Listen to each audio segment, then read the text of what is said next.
তোমরা দেখতে পাচ্ছ কড়াইটা বসিয়ে দিলাম। এবার কড়াইয়ে জল দিয়ে জলটাকে গরম করলাম। এখন আমি পাস্তাগুলো অল্প অল্প করে দিয়ে দেব। পাস্তাগুলো দিলাম সেদ্ধ করতে। এবার আমি গাজরটা ছুলে নিচ্ছি। গাজরটা ছুলে কেটে নেব, কুচি কুচি করে কাটবো, খুব ছোটও না খুব বড়ও না। এবার আমি ক্যাপসিকামটা কাটবো। ক্যাপসিকামটা ওই মিডিয়াম সাইজে কেটে নেব। ক্যাপসিকাম আমার কাটা হয়ে গেছে, দেখতেই পাচ্ছ। এবার টমেটোটা কেটে নেব। টমেটোর স্লাইসও মিডিয়াম থাকবে। কাঁচা লঙ্কাগুলোও কেটে নেব। 2টো কাঁচা লঙ্কা দিয়েছি আমি এখানে, তোমরা চাইলে নাও দিতে পারো। ধনে পাতাগুলো কুচি কুচি করে কেটে নেব। পাস্তাগুলো দেখছো সেদ্ধ হয়ে এসছে। এখন আমি এগুলোকে ছেঁকে নেব। ছেঁকে ঠান্ডা জল দিয়ে ছাঁকতে রেখে দিলাম।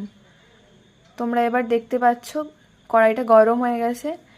আমি এবারে তেল ঢেলে দিলাম প্রয়োজন মতো। এখানে আমি এবার গাজরগুলো দেব। গাজরগুলো অল্প করে ভেজে নেব, হালকা ভাজা হবে।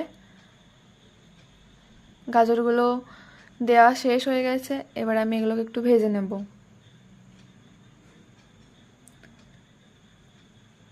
ভেজে নিলাম। হালকা ভাজা হয়ে গেলেই এর মধ্যে আমি ক্যাপসিকামটা দিয়ে দেব। দেখো অনেকটাই ভাজা হয়ে গেছে। মিডিয়াম আঁচে রাখতে হবে গ্যাসের আঁচটা। এবার আমি ক্যাপসিকামগুলো দিয়ে দিলাম। ক্যাপসিকামগুলো দিয়ে একটু হালকা নেড়ে চেড়ে রেখে দেব। ক্যাপসিকাম আর গাজরটা সেদ্ধ হতে একটু টাইম লাগে, তো জন্য একটু ভালোভাবে নেড়ে চেড়ে রেখে দিলাম। নুন দিয়ে দিলাম অল্প করে, আর একটু পরিমাণে হলুদ দিলাম। খুব বেশি পরিমাণ দেওয়ার দরকার নেই, 1 চিমটা পরিমাণ মতো দিলেই হবে। হলুদ আর লবণ দিয়ে আমি এটাকে নাড়িয়ে চাড়িয়ে নিলাম, যাতে খুব ভালোভাবে সেদ্ধ হয়ে যায় আর হলুদের কাঁচা গন্ধ না থাকে। পেঁয়াজ দিয়ে দিলাম এবং টমেটোও দিয়ে দিলাম। টমেটোগুলো গলে যাবে আর পেঁয়াজটা হালকা কাঁচা কাঁচা থাকবে, তবেই পাস্তাতে খেতে কিন্তু টেস্ট লাগবে। টমেটো, পেঁয়াজ, ক্যাপসিকাম, গাজর এগুলোকে এখন আমি ভালোভাবে নাড়িয়ে চাড়িয়ে রেখে 2-3 মিনিটের জন্য সেদ্ধ করতে রেখে দেব। এর মধ্যে সেদ্ধ হয়ে যাওয়ার পর এর মধ্যে আমি এখন পাস্তাগুলো মিশিয়ে দিচ্ছি। অল্প অল্প করে মিক্স করে দিলাম ভালোভাবে। এর মধ্যে এবার আমি অল্প করে আবার নুন দেব। লবণ তো তখন কম দিয়েছিলাম সেদ্ধ করার জন্য, এখন তাই প্রয়োজন মতো স্বাদ মতো লবণ দিয়ে দেব।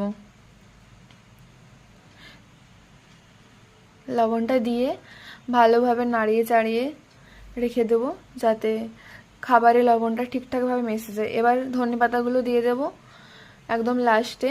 ধনে পাতাগুলো দিয়ে দেওয়ার পরে কাঁচা লঙ্কার ফ্লেভার আসার জন্য ধনে পাতাগুলো দিয়ে নাড়িয়ে চাড়িয়ে নেওয়ার পর তারপর আমি 2টো কাঁচা লঙ্কা দেবো, যাতে কাঁচা লঙ্কার স্মেলের ফ্লেভারটা আসে। আমি এখানে ইউজ করছি সানরাইজ পাস্তা মশলা। তোমরা চাইলে অন্য পাস্তা মশলা ইউজ করতে পারো। আমার কাছে মনে হয় এটাই পারফেক্ট, তাই আমি এটা ইউজ করছি। এই পাস্তা মশলাটা দিয়ে একটু ভালোভাবে নাড়িয়ে চাড়িয়ে রেখে দেবো 1-2 মিনিটের জন্য ঢাকা দিয়ে। গ্যাস অফ করে দেবো এখানেই। তারপর দেখো পাস্তা আমাদের পুরোপুরি রেডি হয়ে গেছে। এবার এটাকে আমরা সার্ভ করব। আমি নিজেই খাবো, নিজে রান্না করেছি, নিজেই খাবো। খেয়ে তোমাদের বলছি কেমন হয়েছে। এর উপরে একটু স্যালাড আর একটু সস দিয়ে দেবো। আমার কাছে সস ছিল না, তাই আমি সস ছাড়াই খাবো, তোমরা সস দিও। খেয়ে বলছি তোমাদের কেমন লাগছে। ওয়াও বন্ধুরা, দারুণ খেতে।